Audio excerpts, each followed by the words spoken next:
She lied about her affair with my business partner, then stole $250, $0 from our joint account to buy a house with him. Now she's suing me for half the property I worked a decade to build. I never thought I'd be the guy sitting here, writing about how my wife, Lisa, betrayed me in the most brutal way imaginable. Honestly, it feels like I woke up in some twisted soap opera where the plot twist is that my wife, who I trusted with everything, was cheating on me with my own business partner, Mark.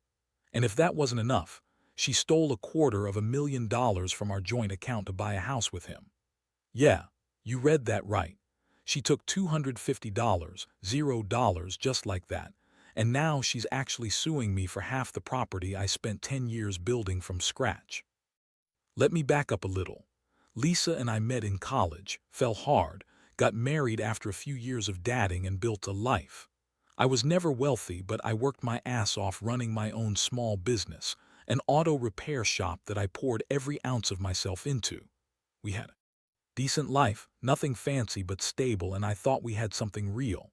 At first, Lisa was supportive, even proud of what I was doing. She'd brag about how lucky she was to have someone like me. She was bitchy, sure, always had a sharp tongue, quick to dismiss people she didn't like, but I loved her attitude. She was fierce, confident, and I thought that was what made her special. But over the last year, things started to change.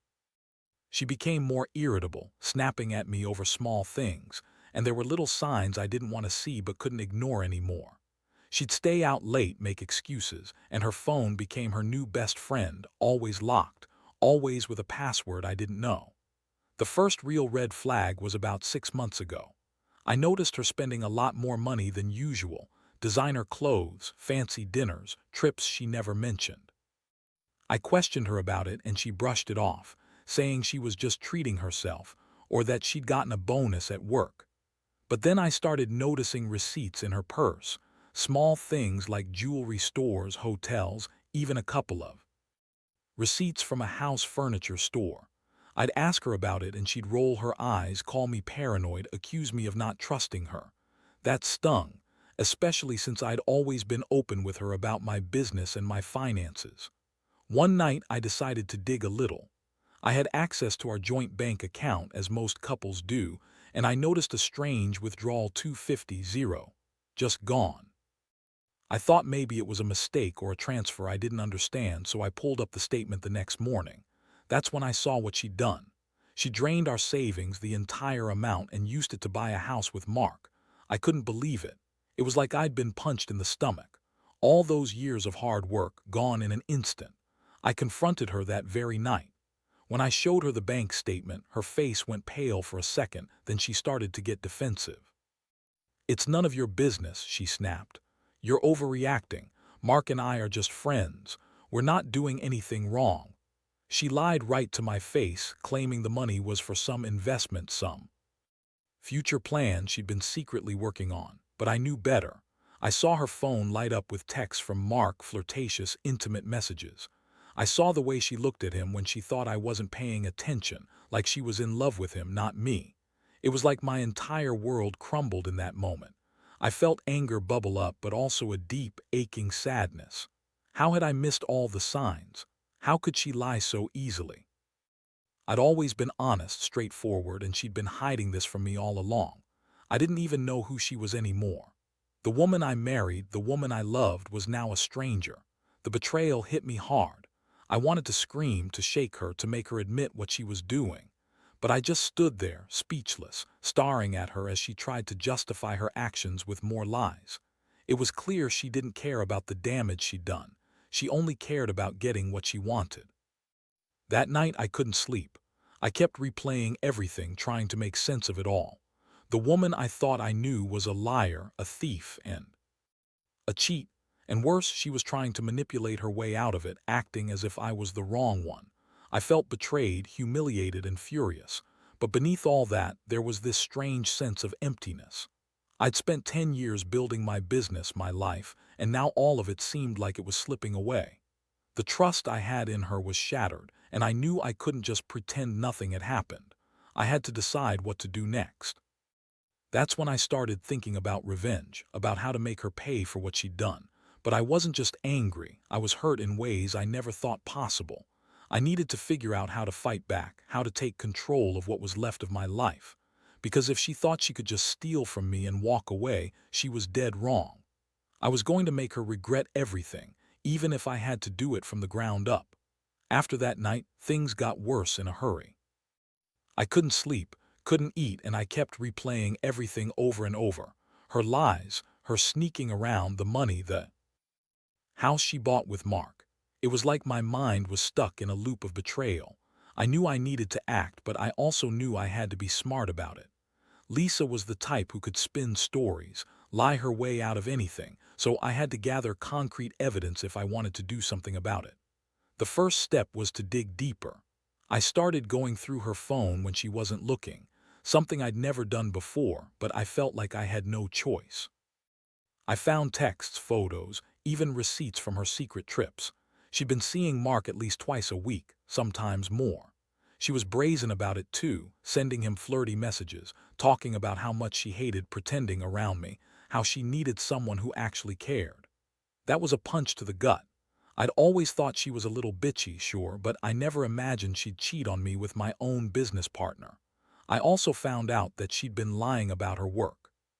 She claimed she was working late at her office, but I caught her in several lies.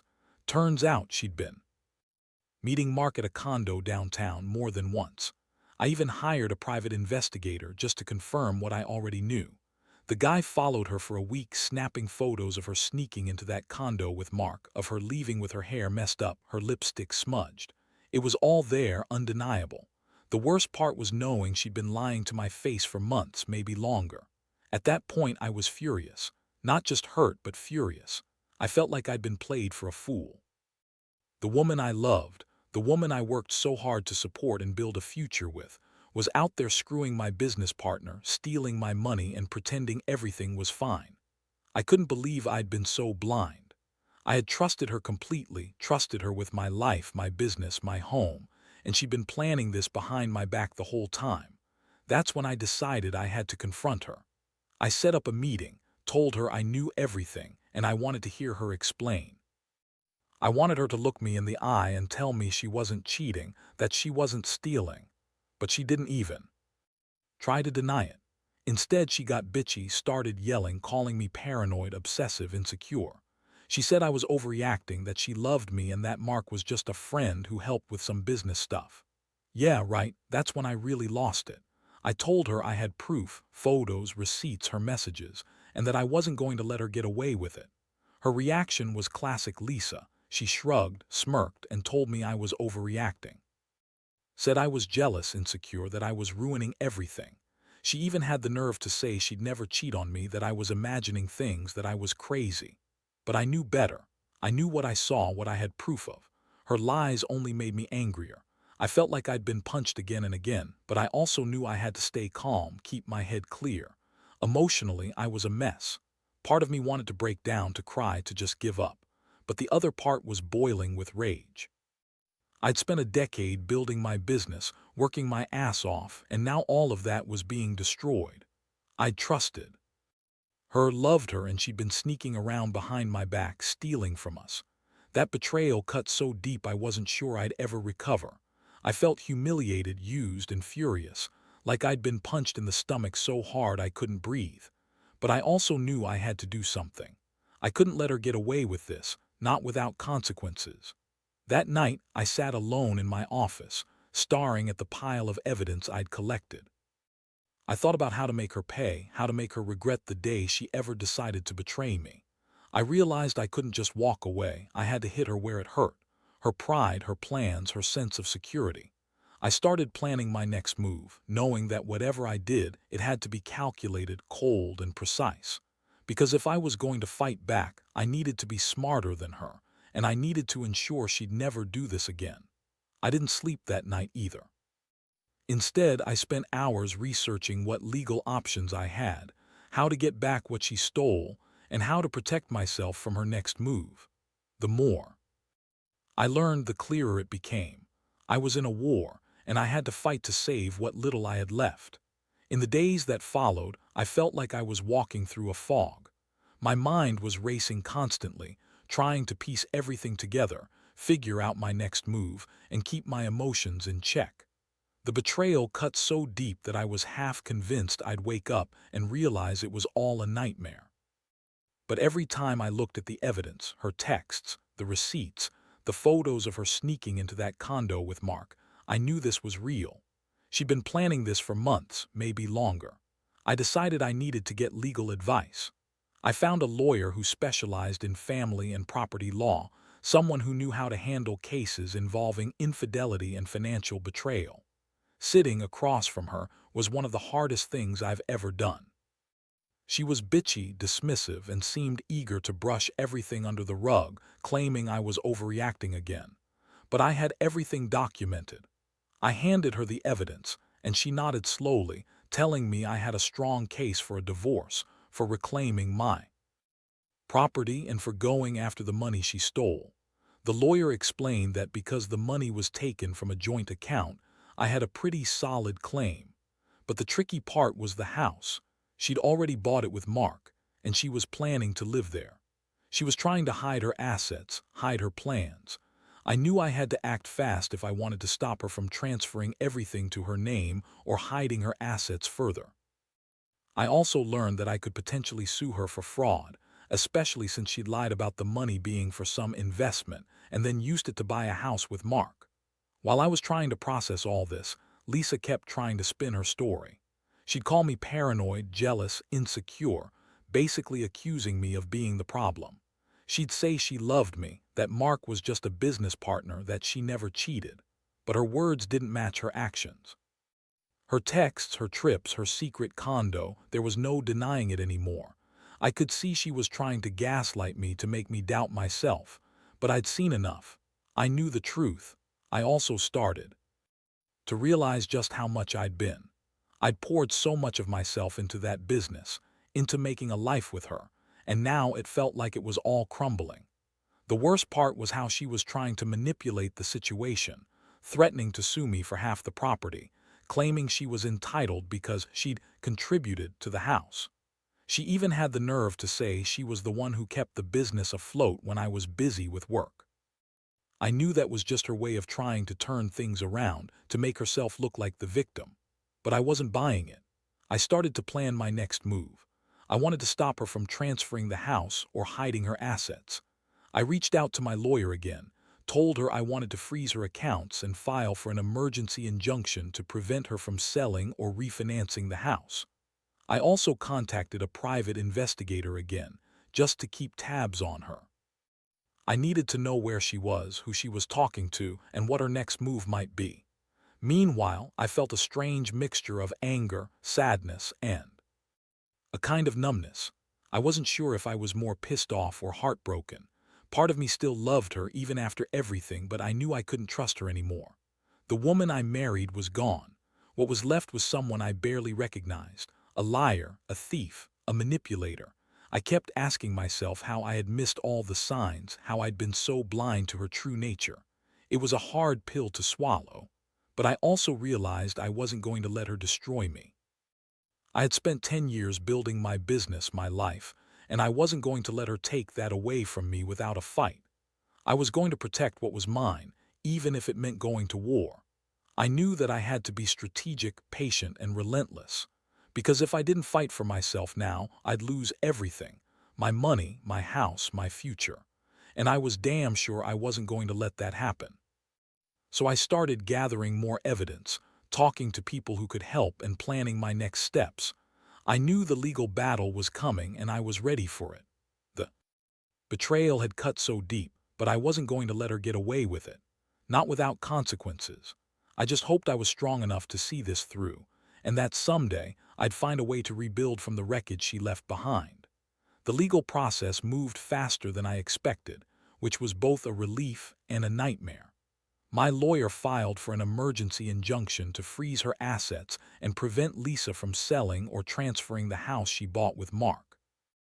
I also started the paperwork for divorce. I knew that even if I wanted to salvage something, trust was shattered beyond repair. The emotional toll was staggering. I felt like I was walking on a razor's edge every day, caught between anger and despair. Lisa didn't take the news well. She lashed out, calling me all kinds of names: jealous, insecure, controlling. She accused me of trying to ruin her, which was laughable considering I'd only just found out what she'd done. Her bitchy attitude only hardened my resolve. I knew I had to stay calm, play it smart, and let the legal process do its job. But inside I was burning. Every time I looked at her, I saw the woman I loved turning into a manipulative, selfish thief. One of the most shocking moments came when I discovered she'd been lying about her finances. She claimed she had nothing to hide, but I found bank statements showing she'd opened new accounts in her name alone, accounts I didn't know about.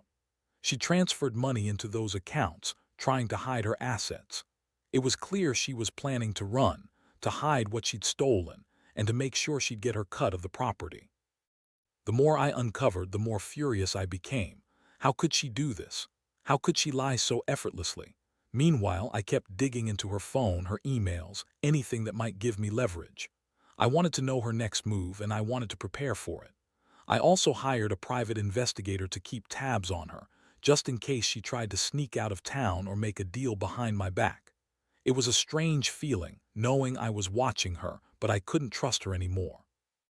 Every little thing she did seemed suspicious. The emotional impact was overwhelming. I felt betrayed, humiliated, and furious all at once. I'd spent a decade building my business, my life, and now I was watching it fall apart because of her greed and lies. I'd never been someone who thought about revenge much, but now I knew I had to do something to make her pay. Not just financially, but emotionally. I wanted her to feel the pain she'd inflicted on me. I wanted her to know that she couldn't just steal my money, cheat on me, and then walk away like she was the victim. I started to think about how I could fight back beyond just legal action. I wanted to expose her, show everyone what she'd done. I knew she'd try to spin it her way, paint me as the crazy husband, but I had the evidence. I had everything I needed to turn this around. I wasn't going down without a fight. The hardest part was coming to terms with the fact that my marriage was over. I loved her, or at least I thought I did, but her actions proved otherwise. The woman I married wasn't the woman I was dealing with now. She was manipulative, selfish, and completely untrustworthy. The betrayal had shattered any hope I had of fixing things, and I knew I had to accept that. Sometimes, you have to let go of someone you love if they've become someone else entirely. I kept reminding myself that I had built everything I had through years of hard work. The house, the business, the money, all of it was mine, and I was determined to protect it. I started talking to my accountant and financial advisor, figuring out the best way to safeguard what was left. I also began preparing for the inevitable court battle.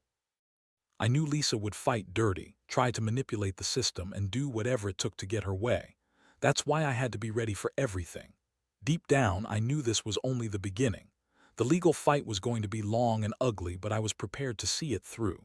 I wanted to make her pay, not just for the money she stole, but for the trust she shattered. I'd been naive, trusting her blindly, and now I was paying the price. But I also realized something else. I was stronger than I thought. I'd lost a lot, but I still had my business, my home, and the truth on my side. That gave me hope, even in the darkest moments. I looked at the evidence again, feeling a strange sense of clarity. She thought she could get away with it, that she could cheat her way into a new life, but I wasn't going to let her. I was going to fight for what was mine, and I was going to make damn sure she paid for her betrayal. This wasn't just about money anymore. It was about respect, dignity, and reclaiming my life. I knew I had a tough road ahead, but I was ready to face it. Because if there's one thing I've learned, it's that sometimes the only way to win is to fight dirty back. The court date finally arrived after weeks of prep, and I was a nervous wreck. I had all my evidence organized: bank statements, texts, receipts, the investigators' reports, and I was ready to present everything. Lisa, of course, showed up with her lawyer, looking bitchy and smug, like she thought she had already won. She kept trying to spin her lies, claiming she was innocent, that I was just jealous and paranoid. But I didn't take the bait. I knew the truth, and I had the proof. The judge listened carefully as my lawyer laid out the case. We argued that Lisa had committed fraud by draining our joint account, that she had hidden assets, and that her actions justified freezing her accounts and halting the property transfer. I could see her lawyer trying to poke holes, but the evidence was overwhelming. The private investigator's photos of her sneaking into Mark's condo, the bank statements showing the stolen money, her secret bank accounts, all of it painted a clear picture.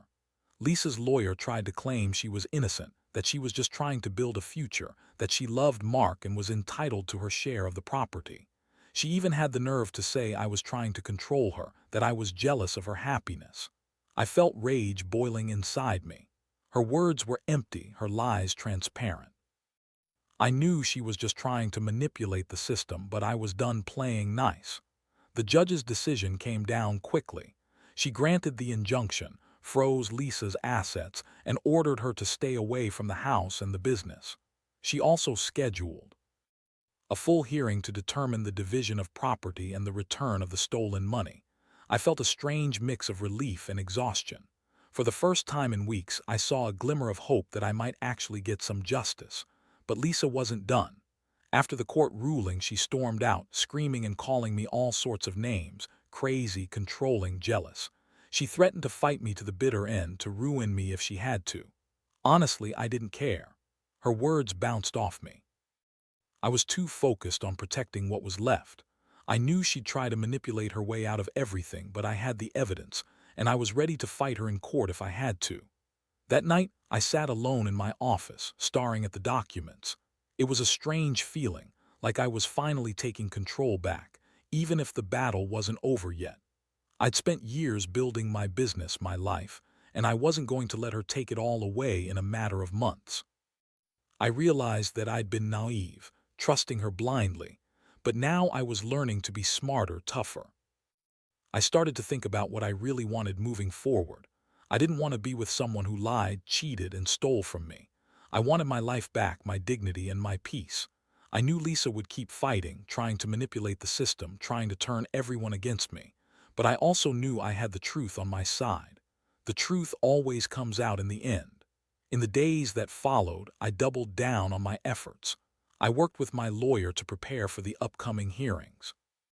I also reached out to my bank and financial advisors to ensure everything was secure. I was determined not to let her steal or hide anything else. I'd already lost so much trust, but I could still protect my assets and my future. The emotional toll was still heavy, but I was slowly starting to accept that this was the end of my marriage. I loved Lisa, but her actions proved she didn't love me back. She was only out for herself. I had to move on, rebuild, and learn from this nightmare. I'd been betrayed and humiliated, but I refused to let her destroy everything I'd spent years creating. I was ready for whatever came next, whether it was a long legal battle or just the painful process of walking away. I knew one thing for sure: I was done being the victim. From now on, I was going to be the one in control. The months that followed were the hardest I've ever endured, but also the most eye-opening. Going through the legal battles, the accusations, and the emotional upheaval, I realized how much I'd been blind. Lisa's betrayal wasn't just about the money or the house. It was about the person I thought I knew, the woman I loved. Looking back, I saw all the signs I'd ignored: her sharp tongue, her secretive behavior, her constant need to spend and lie. I'd been so eager to see the best in her that I missed the warning signs until it was almost too late. The court proceedings finally wrapped up. The judge awarded me full control of the business and the house, ruling that Lisa had committed fraud when she stole the $250, $0, and lied about her intentions. She was ordered to pay back what she'd taken, and the property was returned to me. Watching her face when the verdict was read was a strange mix of anger and defeat. She had fought hard, tried to manipulate the system, but in the end, the truth and evidence had won out. I felt a strange sense of relief, like a weight had lifted, even though the pain of betrayal still lingered. In the aftermath, I focused on rebuilding. I sold the house she'd bought with Mark, and with the money I recovered, I invested in my business and my future. It was hard to trust anyone after all this, but I learned to be more cautious. I also sought therapy, not just for the legal stress, but to deal with the emotional scars. I had loved Lisa, believed in us, and losing that was like losing a part of myself. But I also realized that I deserved better. I deserved someone who wouldn't lie, steal, or betray me. Looking back, I see this experience as a brutal lesson. Trust is fragile, and betrayal can come from the people you least expect. But I also see it as a turning point. I learned that I'm stronger than I thought, that I can survive even the worst kind of heartbreak. And treachery. I learned to be smarter about who I trust and how important it is to protect what I've worked so hard for. Now I'm focused on moving forward. I've started dating again cautiously, and I'm more aware of red flags. I know I'll never completely forget what happened, but I refuse to let it define me. I've come out of this battered but wiser, more resilient. I still have my business, my home, and most importantly, a renewed sense of self-worth. To anyone reading this who might be going through something similar, trust your instincts, protect your assets, and don't be afraid to stand up for yourself. People can surprise you in good ways and bad, but in the end, you have to be your own biggest advocate. I learned the hard way that betrayal cuts deep, but it also teaches you how to be stronger. And no matter how dark things get, there's always a way to rebuild, to heal, and to find happiness again.